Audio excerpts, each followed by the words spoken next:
Hello everyone. तो हम आज बात करने वाले खेसारी लाल यादव जी और आस्था सिंह का एक बहुत ही बेहतरीन वीडियो सॉन्ग के बारे में, जो कि छठ के गीत का ये सॉन्ग है। और इसका टीजर रिलीज किया जा रहा है कल सुबह में। और इसे लिखे हैं पवन पांडे जी और म्यूजिक दिए हैं आर्यस शर्मा जी और इसे गाए हैं खेसारी लाल यादव जी।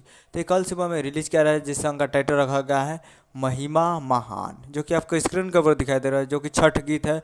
और इसमें फिट में है खेसारी लाल, वीडियो में है खेसारी लाल यादव जी और आस्था सिंह जी। और ये टीजर कल सुबह में रिलीज़ किया जा रहा है। Teaser release in on 22 October at 11 AM, मतलब कल 22 अक्टूबर को 11 बजे सारे गवाह भोजपुरी यूट्यूब चैनल पे फुल टीजर रिलीज किया जा रहा है। और बहुत ही बेहतरीन होगा, क्योंकि बहुत ही बेहतरीन छठ सॉन्ग है और आस्था सिंह जी है फिट में। तो जाइए और जाकर कल सुबह में आप लोग SRK music Bhojpuri YouTube channel पे फुल वीडियो फुल टीजर देख सकते हैं। तो उम्मीद करें वीडियो अच्छा लगा तो चैनल को सब्सक्राइब कर बेल आइकन प्रेस कर दीजिए, ताकि ऐसे खेसारी लाल यादव जी के लेटेस्ट न्यूज लाते रहे। मिलते हैं अगले वीडियो में, तब तक के लिए जय हिंद, जय भोजपुरी।